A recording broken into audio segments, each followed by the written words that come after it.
প্রত্যেক বক্তাই গুরুত্বপূর্ণ বক্তব্য রেখেছেন এবং দেশের কল্যাণে এই বক্তব্য কাজে লাগবে। আপনি ইউ টেক ইউর টাইম, আপনি যুক্তিসঙ্গত যতক্ষণ লাগে আপনি বলুন। ধন্যবাদ মাননীয় স্পিকার। এ বিষয়টা আমলে নিয়ে হাউসে আলোচনার সুযোগ দেওয়ার জন্য আমি আরেকবার আপনাকে আন্তরিক অভিনন্দন জানাচ্ছি।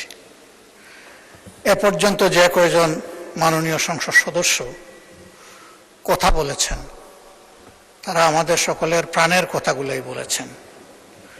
এই জন্য আমি তাদের সকলকে আন্তরিকভাবে ধন্যবাদ জানাচ্ছি। বিশেষ করে মনিরুল হক চৌধুরী সাহেব যারা বক্তব্য রেখেছেন তাদের সবার মধ্যে উনি বয়োজ্যেষ্ঠ, কিন্তু উনার কথার মধ্যে গরম এবং নরম প্রচুর রস ছিল। তিনি তার রসের মধ্যে আলোচনাটাকে হারিয়ে ফেলেননি, বরঞ্চ রস দিয়ে ফুটিয়ে তুলেছেন। এটা তার আর্ট, এই জন্য তাকে বিশেষভাবে আমি ধন্যবাদ জানাচ্ছি। আমরা সবসময় বলে থাকি যে পজিশন অপোজিশন মিলেই তো হাউস পূর্ণ হবে, আর এই হাউসের প্রতি সারা দেশবাসীর প্রত্যাশা। আমরা আজকে যাদের কথা বলছি তারা আমাদের কারো না কারো ভাই, কারো পিতা, কারো সন্তান, কারো আপন আত্মার আত্মীয়। তাদের কান্নাগুলা সব আমাদের সামনে আসে না, এমনকি তাদের পরিবারের সদস্যদের সামনেও আসে না। প্রবাসীরা দুই ভাগে বিভক্ত।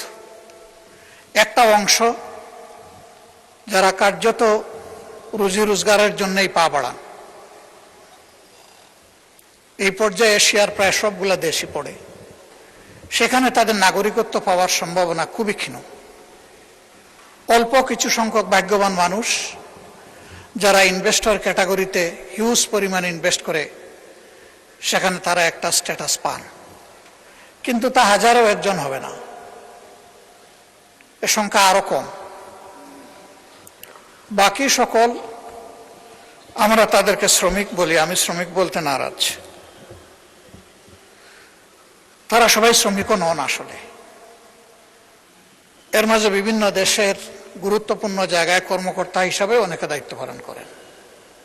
আমি এই শব্দটার পরিবর্তন চাই, তাদের জন্য সম্মানজনক কোনো শব্দ ব্যবহার করা। এক শব্দে সবাই অ্যাকোমোডেট হবেন। আমরা খুবই আনন্দিত আমাদের এই হাউসে বাংলা, উর্দু, ফার্সি কবিরাও আছেন। তারা যদি এরকম কোনো ভালো শব্দ নিয়ে আসেন যেটা অন্তত তাদেরকে মানসিকভাবে কিছু সান্ত্বনা দেবে যে দেশ তাদেরকে ভালোবাসা এবং শ্রদ্ধার জায়গা থেকে দেখে, তো আমি অনুরোধ করব এই শ্রমিক এবং রপ্তানি, এই দুইটা শব্দ পণ্য রপ্তানি হয়, মানুষ রপ্তানি না হোক।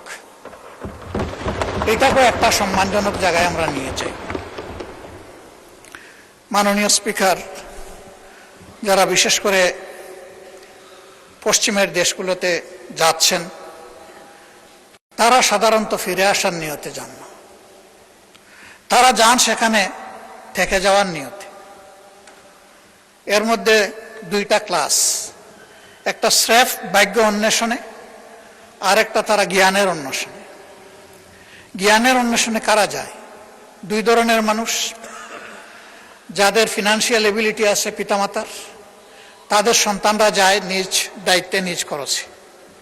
আর যাদেরকে আল্লাহ তাআলা চমৎকার মেধা দিয়েছেন, মা বাপ গরিব, তারা যায় ফুলব্রাইট বা কোনো ধরনের স্কলারশিপ নিয়ে।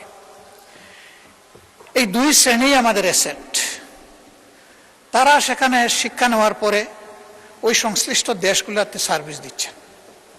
ইতিমধ্যে শুনেছেন বিমানে যে ওয়াইফাই সংযুক্ত হয়েছে এর মেইন কারিগর ব্যক্তিটি কিন্তু বাংলাদেশের। তার টিমে 13 জন ছিল, সেই লিড করেছে টিমকে। 4G থেকে 5G-তে নেওয়ার ফার্স্ট স্টেপটা যিনি নিয়েছেন তিনিও একজন বাংলাদেশী। অবশ্য এখন তিনি বাংলাদেশের একটা বিশেষ জায়গায় সার্ভিস দিচ্ছেন।